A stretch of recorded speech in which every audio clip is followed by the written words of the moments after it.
Então a gente se nos encontrando hoje, depois da nossa live de ontem, nós vimos alguma coisa interessante sobre esse novo teórico que a gente está vendo, que é um dos expoentes da sociologia, né? Começamos a falar sobre Max Weber, e a gente vai ver uma relação que a gente comentava ontem sobre duas coisas importantes que ele observou, tá? Olhou para a sociedade, viu o processo que isso acontecia, e ele usou a expressão que nós vimos ontem, né? Que foi indivíduo e ação social. Então, é esse que é o processo que acontece, tá? Esse indivíduo e a ação que ele faz, ela pode ter um reflexo direto na sociedade. Pode ser a ação mais simples possível que nós fazemos nos comentários e tentamos entender que toda ação que a gente faça, eu como indivíduo fazendo essa ação, eu posso estar mexendo, tá, dentro da sociedade de alguma forma. E a preocupação dele, como a gente vamos ver ao longo do tempo, duas coisas importantes. Existe o indivíduo e a sua ação, e a preocupação e a pergunta fundamental seria essa: o que leva a determinada pessoa a ter essa atitude ou ter essa ação? Vamos fazer um paralelo. O que levou aqueles policiais a sufocar aquele cidadão? O que faz o policial atirar no cidadão numa favela? O que faz com que alguém pegue uma lâmpada fluorescente e bata no rosto de alguém que é homossexual? Por que essa ação acontece? De onde que se motivou? De onde se vem essas ações? Então, no nosso cotidiano não é uma coisa nova para ninguém. É uma coisa que acontece, mas de onde se começou, de onde se iniciou, aonde as pessoas acham que têm esse direito de utilizar ou fazer essas ações.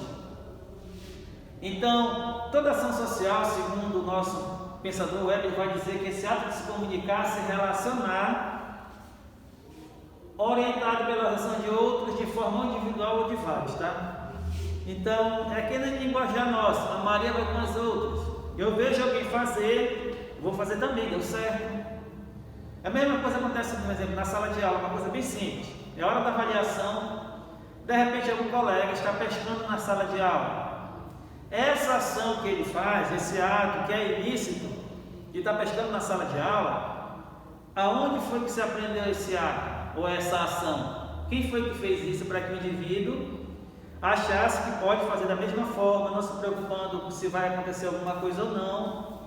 Então a gente observa que essas ações, porque anteriormente alguém fez essa ação, deu certo, foi sendo repassado, e todo mundo está fazendo da mesma forma. Então é interessante quando a gente começa a entender isso daí, e o Weber chama a atenção, que as nossas ações têm esse impacto direto na minha realidade social. Qualquer tipo de ação a gente falar. Então, nós imaginamos que a sociedade nada mais é do que resultado dessas ações individuais. Desde o corrupto, desde o pedófilo, desde o cara que tem ou passa a ter homofobia, o preconceituoso, o racista, o feminicida, desculpem. Então esse indivíduo daí começa, pode ser até um fascista, um nazista. Então esse indivíduo existe, ele está aí, porque essa ação, tá, desse indivíduo, ela tem esse impacto. E é interessante que ele vai chamar a ação, ele faz um diferencial, que a ação homogênea, dizer que todo mundo faz uma ação, ele dá um exemplo, ela é diferente da ação social. Como é que ele apresenta a ação homogênea? Está chovendo aqui em Imperatriz, de repente todo mundo pega o guarda-chuva, a sombrinha ou a capa, para você se proteger da chuva nesse caso, para não se molhar. Isso é uma ação homogênea. As pessoas estão aí fora, você observou, de repente choveu, guarda-chuva, sombrinha, a capa, todo mundo procura uma forma de se proteger. Essa ação homogênea, ele diz que é diferente da ação social, e ele mostra o exemplo do guarda-chuva. Outra ação que ele diz que não é ação social, é ação influenciada.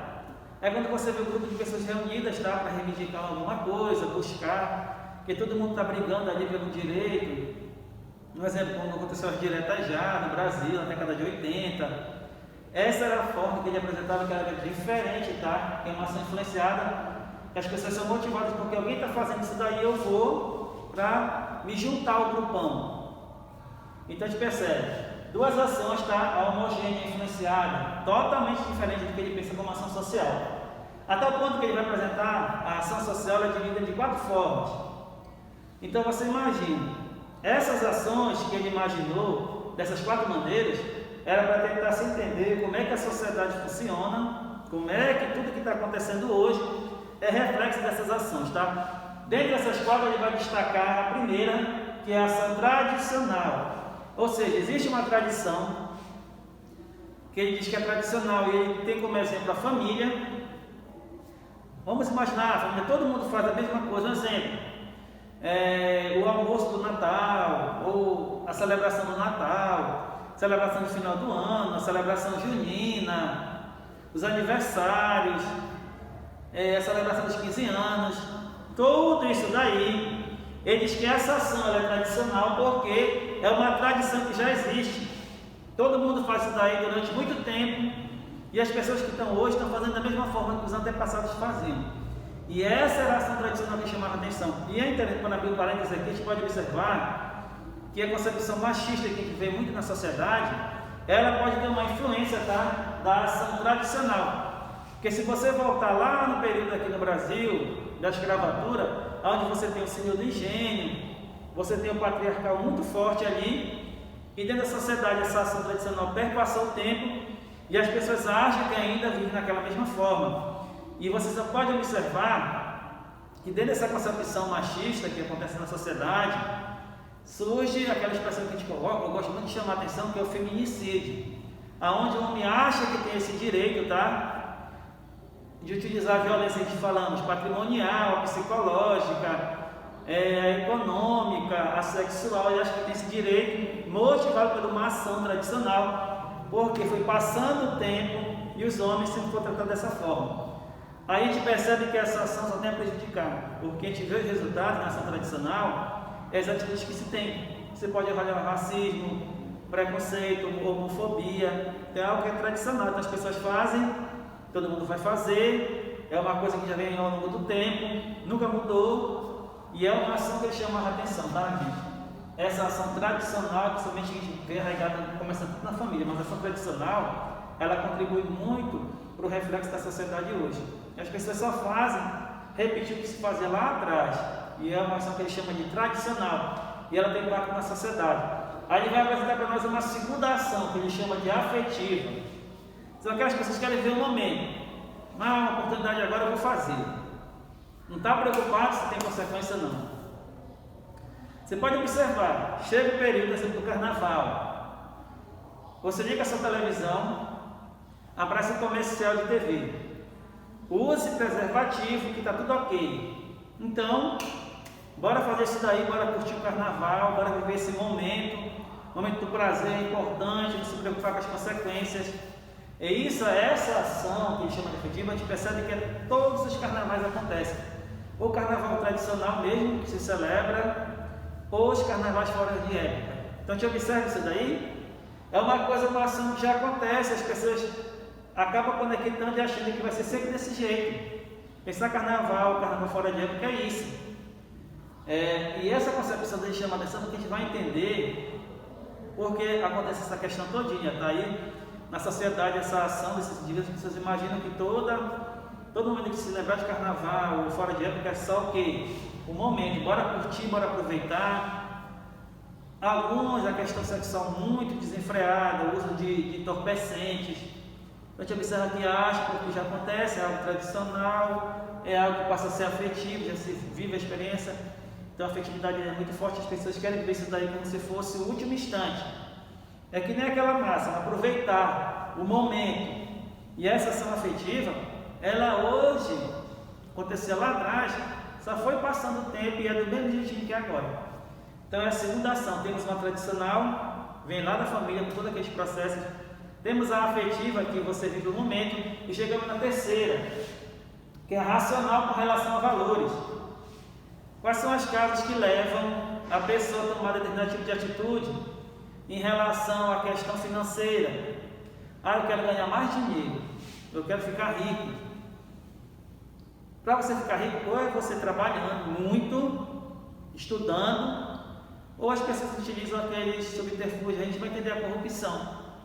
A corrupção nada mais é uma relação aos valores. Quais são as causas que levam à corrupção no Brasil? Porque o que faz com que o cidadão, eleito de forma democrática, vereador, prefeito, deputado estadual, governador, deputado federal, senador, presidente.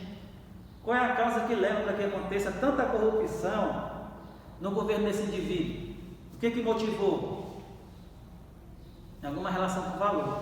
Porque você vê que hoje todo mundo tem esse desejo de entrar na política, porque você ganha dinheiro de forma muito fácil, não trabalha muito, não tem tanto esforço, basta ser eleito de forma democrática.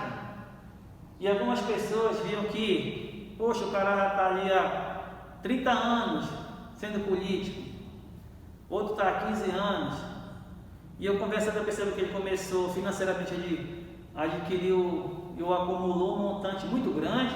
Eu vou querer viver a minha experiência, quero de alguma forma. Então essa ação racional com relação a valores, quais são as causas que motivam de repente a corrupção? A gente vai entender porque as pessoas procuram o quê? O bem-estar. Paredentemente, era o que a gente sempre fala em relação à política, lá na concepção aristotélica. A política, o que era? Era você fazer esse papel mais para o bem comum, pensando sempre no outro, não em você. E nessa concepção, tá, do nosso web, a gente fala em relação com valores. Quais são as causas da corrupção? A gente vai entender por que existe corrupção no Brasil, de onde se origina, o que motiva. Porque ninguém é corrupto porque tem vontade. Eu quero ser corrupto hoje, eu quero roubar, eu quero enganar. Não é assim que acontece.